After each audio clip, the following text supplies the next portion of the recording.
আজরাইল আইছে অস্ট্রেলিয়ার রুল নাই উল্টা হাতে আজরাইলের রুল টান দিছে আজরাইল আলাইহিস সালাম আসছে জান কবজ করার জন্য একজন মহিলার, এরপরে আজরাইলে জান লয়ে টানাটানি।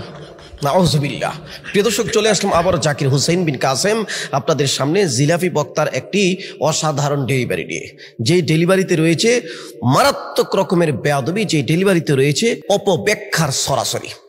প্রিয় দর্শক, ওয়াইসুল করনী রহমতুল্লাহ আলাইহির মার জান কবজ করার জন্য আল্লাহ তাআলা আজরাইলকে পাঠাইছেন। আয়েশা দেখেন কি করতেছে, ওনার মুখ থেকে আপনাদেরকে তুলে ধরি, এরপর আপনারা বুঝতে পারবেন।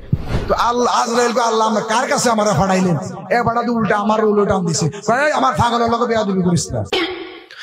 এই কথা, এই পাগলটা কোন পাগলে খবর দিলাম তো বুঝলাম না। আল্লাহ তাআলা আজরাইলে পাঠাইছে, আজরাইল গিয়ে বলছে আল্লাহ আপনি কারে পাঠাইলেন, কার কাছে পাঠাইলেন? আমার জানুই তো মরার অবস্থা না, আজরাইলও জানের ভয় আছে। চিন্তা করছেন মূর্খ বলে কি? এবারে যাইছে যে কান্দের মধ্যে চুলে এটা যাই এটা মনে হয় না ফাড় একটা ঠেল দিয়ে আছে। আপনার আজরাইল তো কিরে এই পাগলা কিরে ফাড় ঠেলস কিনলে কৌজুর আমি তো ফাড় ঠেলি না, এই দুনিয়াটারে সোজা করি। কয়রে ফাড় ঠেলে বুঝি দুনিয়া সোজা হয়? হ্যাঁ পাগলের পাগলামি বুঝি না তোর লীলা আসমানেতে। ওয়াসকুরনি রহমতুল্লাহ আলী পাহাড় ঠেলতেছে সোজা করার জন্য, ধাক্কাইতেছে। আজরাইল আলাইহিস সালাম আসছে যে ভাই পাগল পাহাড় ঠেলতেছেন কেন? পাহাড় ঠেলে আমি দুনিয়া সোজা করি। মানে পাহাড়ের মধ্যে ঠেলতেছে, এটা হলো দুনিয়া সোজা করে। এরপরে বলতেছে, মানে এরপরে ওনার সাথে কি কথা আছে দেখেন, পাগলে কি কয়, আরেক পাগল ওই ওয়াসকুরনি পাগলা কয় আমি দুনিয়াটারে সোজা করি। কতজন পাহাড় ঠেললে কি দুনিয়া সোজা হয়? আমার অন্তরে বিশ্বাস সোজা হয়। সোজা করছেন তোর কাছে এত কথা কইলে কথা স্টেশন নাই। ওয়াসকুরনি রহমতুল্লাহ আলী আজরাইলের সাথে, আজরাইল মানুষের বেশে মনে আসছে, আসার পরে উনি বলছে তোর সাথে পাগলের কোনো কথার কোনো কি স্টেশন নাই। ওয়াসকুরনি রহমতুল্লাহ আলী বিখ্যাত প্রখ্যাত একজন তাবী ছিলেন, মশহুর একজন আল্লাহওয়ালা বুজুর্গ তাবী ছিলেন, রাসূলের আশিক ছিলেন, রাসূলের প্রেমিক ছিলেন। এই ব্যক্তিকে পাগল বানাইলেছে। মানে এই ছাগল বক্তা কত নম্বরের ছাগল হইলে এই কথা বলতে পারে? একজন বিখ্যাত তাবিঈকে সে পাগল বলতেছে। সে পাগলে কি না কয়, ছাগলে কি না কয়, একটা কথা আছে, সে এরকমই কথাটা বলতেছে যে পাগলে তো করার স্টেশন নাই। ওয়াসকুরনি রহমতুল্লাহ পাগল ছিল।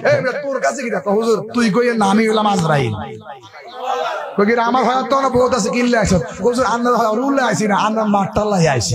মানে আজরাইল কারো জান কবজ করার জন্য আসলে অনুমতি নিতে হয় তার সন্তানের কাছে। এইটা নতুন ডেলিভারি শুনেন এই সিন্নিকুরের মুখ থেকে।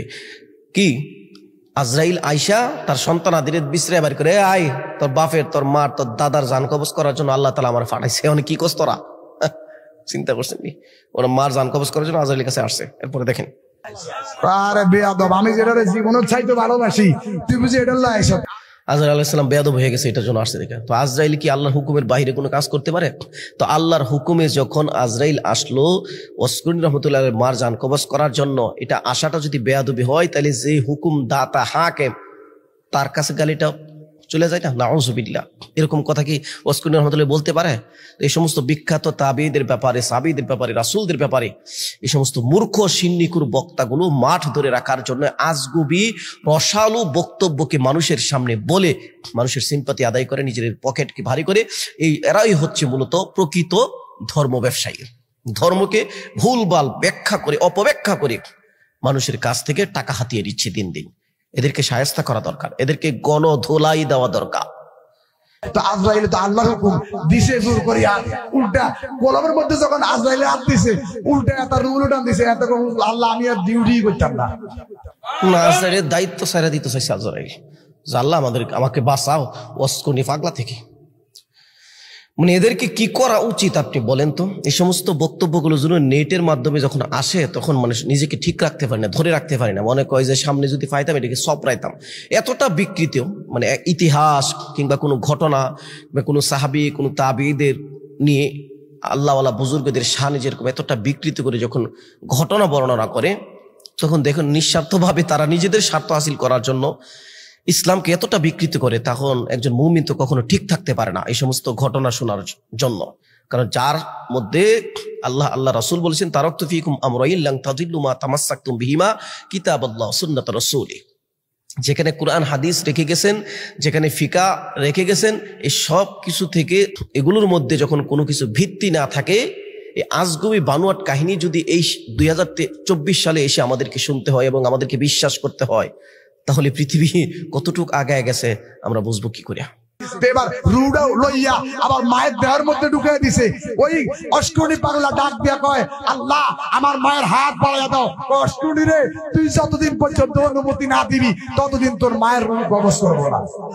নাউজুবিল্লাহ। পৃথিবীতে সমস্ত নবী রাসূলদেরকে আল্লাহ তাআলা মহদত দিয়েছেন, রুখসত দিয়েছিলেন, আপনি চাইলে দুনিয়াতে আরো থাকতে পারেন, কিন্তু কোন নবী রাসূলগণ থাকার ইচ্ছা করেন নাই, চলে যেতে চেয়েছিলেন, চলে যেতে চাইলেন। আল্লাহর ফায়সালার উপরে সন্তুষ্ট ছিলেন তারা ছিলেন নির্বাচিত, আল্লাহর মনোনীত বান্দা। মুসা আলাইহিস সালামের ব্যাপারে কাহিনী আছে বুখারী শরীফের হাদিস। আজরাইল আলাইহিস সালাম আসার পরে চপাটাঘাত করছে, মানে থাপ্পড় দেওয়ার চক্ষু, এটা তো হাদিস দ্বারা প্রমাণিত। অন্য কোন নবী রাসূলগণের ব্যাপারে আর কোনো ঘটনা নেই। তারা সকলকেই সুযোগ দিয়েছেন, কিন্তু সকলেই নির্ধারিত সময় চলে গেছেন। মুসা আলাইহিস সালামকে সময় দিয়েছিলেন, তিনিও পরবর্তীতে যখন জানলেন যে পরবর্তীতে যেতেই হবে চলে, তখন তিনি বললেন এখনই হায়াত নেই, শেষ করে দাও। তো উনি সময় মতো চলে গেছেন। আল্লাহ রাসূলকে রুখসত দিয়েছেন। আল্লাহ বিদায়ী মসজিদ নববীতে তিনি এই বক্তব্য দিয়েছিলেন যে আল্লাহ পৃথিবীর সমস্ত ধন সম্পদ একজন বান্দাকে, আল্লাহ তাআলার মনোনীত বান্দাকে দিতে চেয়েছিলেন। তিনি সবকিছুকে ছেড়ে দিয়ে আল্লাহর দর্শন, আল্লাহর দিদার লাভকে বেশি পছন্দ মনে করেছেন। আল্লাহ রাসূল আল্লাহর সান্নিধ্যে যাওয়াটাকেই বেশি পছন্দ মনে করেছেন। অর্থাৎ সময় মতো তারা রুখসত দেওয়ার পরেও সেই রুখসতকে গ্রহণ করেনি, তারা চলে গেছেন আল্লাহর দিদারে। তাহলে অস্করুন রহমতুল্লাহ আলী, যিনি বিখ্যাত তাবিঈ ছিলেন, ওনার ব্যাপারে এই মূর্খ বক্তা যে আগে ছিল নাপিত, যে মানুষের চুল কাটতো, কি করে জানবো, এই সমস্ত আজগুবি কাহিনীগুলো, বানোয়ার ভণ্ডামি কাহিনীগুলো মানুষকে বলে বলে মানুষের ঈমানকে নষ্ট করে দিচ্ছে। তারা এদের থেকে সাবধান, এদের ওয়াজ শোনা থেকে সাবধান।